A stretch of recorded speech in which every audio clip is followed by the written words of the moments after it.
तो इसमें ठंड से अगर आपको छींकें आती हैं, तो अगर आप हेपर सल्फर 200 पोटेंसी में इसको लेते हैं, तो आपको बहुत अच्छे रिजल्ट्स देखने को मिलेंगे। गर्मी में एलर्जी है, सेबिडिला 200 में पोटेंसी में आप लीजिए, ये आपके कोई भी होम्योपैथिक रिटेल स्टोर पे मिल जाएंगी 400-500। इस वीडियो को देख के आप ये जान पाएंगे कि हम हमारे हॉस्पिटल में एलर्जी राइनाइटिस मतलब नाक की एलर्जी की कौन कौन सी होम्योपैथिक मेडिसिन यूज करते हैं, जिससे आप घर बैठे आराम से अपना इलाज कर पाएंगे।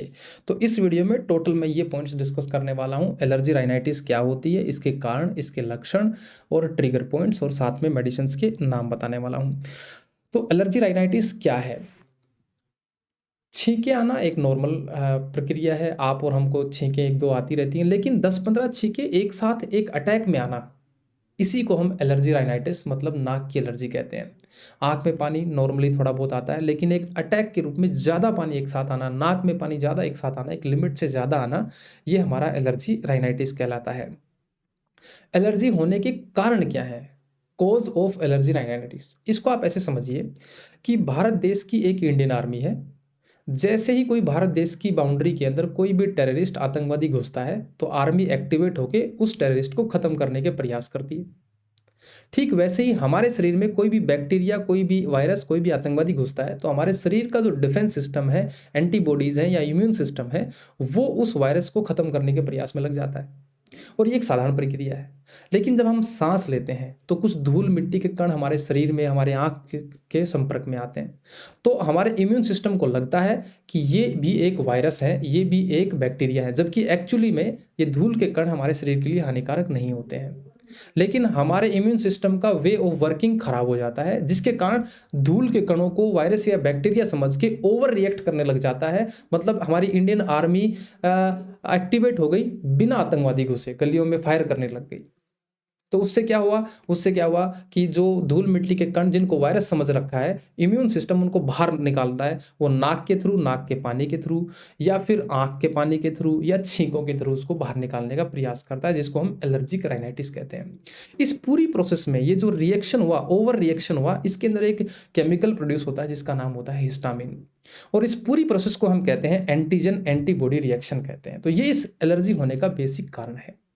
अब इस कारण के बाद में जो ये अगर ये रिएक्शन हुआ, हिस्टामिन प्रोड्यूस हुआ, तो आपको छींकें आने चालू हो जाती हैं, गले में खुजली आनी चालू हो जाती है, आँखों में एलर्जी, नाक से पानी आना चालू हो जाता है। लंबे समय तक आपको एलर्जी बनी रही तो सांस लेने में प्रॉब्लम हो जाती है, और सांस लेने की प्रॉब्लम कुछ समय बाद अस्थमा या दमा के रूप में, मतलब इनहेलर लेना पड़ता है, आपको अलग अलग दवाइयाँ लेनी पड़ती हैं।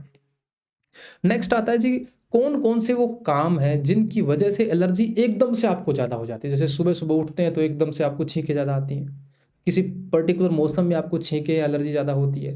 तो डस्ट माइट्स जो होते हैं, जैसे धूल झाड़ू करते हैं, रसोई का काम करते हैं, तो उस समय आपको छींकें ज़्यादा आती हैं, ये इसका एक ट्रिगर पॉइंट हो गया है। पोलेंस से एलर्जी, जैसे मार्च अप्रैल के महीने में क्या होता है कि जो पेड़ पौधों के मेल स्पर्म है, जो फर्टिलाइजर में काम आते हैं, एक पौधे से दूसरे पौधे में जो कुछ येलोइश टाइप का पाउडर टाइप होता है, वो हवा में ज़्यादा, उसकी मात्रा ज़्यादा हो जाती है। तो आप देखेंगे कि मार्च अप्रैल के महीने में कई सारे लोगों को ज़्यादा एलर्जी हो जाती है। सेम अगस्त सितंबर के महीने में भी आपको ज़्यादा एलर्जी हो जाती है, इसको पोलिन्स एलर्जी कहते हैं। ठंड से एलर्जी, गर्मी से एलर्जी, एसी के कमरे से में आए, एसी के कमरे से बाहर गए, नहाने गए, कपड़े चेंज किए, उस समय आपको छींकें, आँख में पानी, खुजली आना चालू हो जाती है, तो ये भी एक ट्रिगर पॉइंट हो गया है। केला, चावल, स्पेसिफिक प्रकार का भोजन अगर आप करते हैं, तो ये भी एक ट्रिगर पॉइंट है। जब मोस्ट डिमांडिंग क्वेश्चन ये है कि क्या इसका इलाज संभव है? इसका दो तरह से इलाज जनरली मार्केट में चल रहा है। एक एलोपैथी मतलब अंग्रेजी दवाइयाँ हैं। अंग्रेजी दवाइयों में क्या होता है कि जनरली सिट्रीजिन और मोंटेकेल्सी और एक नेजल स्प्रे नाम की चीज़ आती है, जो 20-30 रुपये 50 रुपये में मार्केट में मिल जाती है, एक पत्ता स्ट्रिप मिल जाता है। ये दवाइयाँ क्या करती हैं कि इम्यून सिस्टम के रिएक्शन को कुछ समय के लिए डिसेबल कर देती हैं, हिस्टामिन क्रिएट होना बंद हो जाता है। तो 2-5 घंटे के लिए रिलीफ लगता है, क्योंकि धूल के कण जो गए उससे कोई रिएक्शन नहीं हुआ, तो शरीर नॉर्मल बिहेव करता है 4-5 घंटे। लेकिन जैसे ही इस सिट्राजिन की गोली का असर हटता है, वो वापस वैसा ही हो जाता है। तो एक परमानेंट इलाज एलोपैथी में नहीं है। कुछ डॉक्टर्स क्या करते हैं कि एक इंजेक्शन लगाते हैं जिसका असर, स्टेरॉइड का इंजेक्शन लगाते हैं जिसका असर 6 महीने तक रहता है। फिर धीरे धीरे जो हमारा इम्यून सिस्टम है उस इंजेक्शन का आदी हो जाता है। पहले वो 6 महीने में इंजेक्शन लेते थे, फिर वो 4 महीने में लेना पड़ता है, हर 4 महीने में, फिर वो 2, फिर 1, फिर डेली लेना पड़ता है, और धीरे धीरे वो बंद कर देता है, काम करना ही बंद कर देता है। तो अंग्रेजी दवाइयों में इसका कोई भी इलाज नहीं है, तब तक लेंगे तब तक आराम रहेगा, और ऐसे ही एलर्जी चलती रहेगी।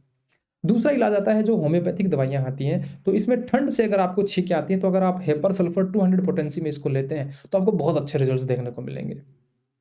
गर्मी में एलर्जी है, सेबिडिला 200 में पोटेंसी में आप लीजिए। ये आपके कोई भी होम्योपैथिक रिटेल स्टोर पे मिल जाएँगी, 400-500 रुपए की सारी मिल जाएँगी आपको ये। अगर आपको नाक से पानी जो भी है, मैंने दवाइयाँ लिख रखी हैं, अरेलिया 200, यूक्रेशिया 200, दिन में 1 बार जिनको ज़रूर लीजिएगा। जैसे ही आप ये लेंगे, आपकी एलर्जी में अभूतपूर्व रिज़ल्ट आपको देखने को मिलेंगे। और अगर आपको हमेशा छींक आती है, तो मेरे कहने से आर्सेनिक एल्बम 6CH हमारे यहाँ पे सबसे ज़्यादा कंज़्यूम होने वाली एक मेडिसिन बता रहा हूँ मैं आपको, आर्सेनिक एल्बम 6CH। इसका प्रयोग करें, छींकें इंस्टेंट बंद हो जाएँगी आपकी। तो इन दवाइयों का प्रयोग करके आप घर पे भी अपनी एलर्जी को ठीक कर सकते हैं। तीसरा इसका इलाज है जी पीडीएम का एडवांस होम्योपैथी। इसमें हम क्या करते हैं, एक कुछ एडवांस तरीके लगाते हैं, 3 लेयर का एलर्जी किट बना के देते हैं। इसमें 3 चीज़ें होती हैं। पहला होता है बेस रिमूवल मेडिसिन। ये बेस रिमूवल मेडिसिन क्या करती हैं, जो सिट्राजिन, मोंटेकेल्सी खा के आपने अपनी बीमारी को दबा लिया है, इतने साल तक आपके इम्यून सिस्टम को डिसेबल कर दिया है, उसको ये वापस इनेबल करेंगी एक साथ। और जब इनेबल करेंगी तो वो एकदम से ज़्यादा रिएक्ट करेगा और आपकी एलर्जी शुरुआत में एक बार दबी हुई बीमारी को बाहर निकालेगा, बढ़ेगी एक बार एलर्जी आपकी शुरुआत में। दूसरा हम देते हैं इसमें symptoms removal medicines.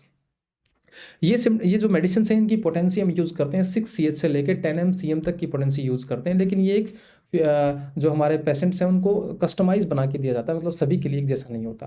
Symptoms removal में छींकों के लिए अलग, जो ऊपर मैंने बता रखा है नाक से पानी, सबके लिए अलग-अलग दवाइयाँ बना के दी जाती हैं। And last the most important medicine, miasmatic and constitutional remedies.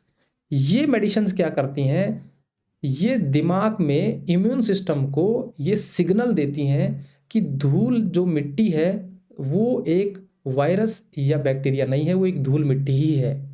तो हमारा जो इम्यून सिस्टम है, वो धूल मिट्टी के लिए ओवर रिएक्शन करना ही बंद कर देता है, और यही इसका जड़ से और परमानेंट इलाज होता है। इसीलिए एडवांस होम्योपैथिक में ही संभव है कि एलर्जी का जो है जड़ से और परमानेंट इलाज संभव है। तो ये 3 चीज़ें बनती हैं। तो इनकी जो कॉस्ट रहती है, वो रहती है 1400 रुपये पहले महीने का, और ये आप घर पे भी मंगवा सकते हैं इस बताए गए नंबर पे बात करके, वरना आप घर पे बैठे जो मैंने 200 पोटेंसी और 6CH पोटेंसी में जो बताए हैं, ये भी लेंगे तो आपको भी अभूतपूर्व रिजल्ट देखने को मिलेंगे। इसके अलावा कोई सवाल हो आपका, कोई कुछ पूछना चाहें आप, तो नीचे कमेंट बॉक्स में लिख के ज़रूर पूछ सकते हैं। इस वीडियो में इतना ही, मिलते हैं नेक्स्ट वीडियो में, तब तक के लिए धन्यवाद, शुक्रिया।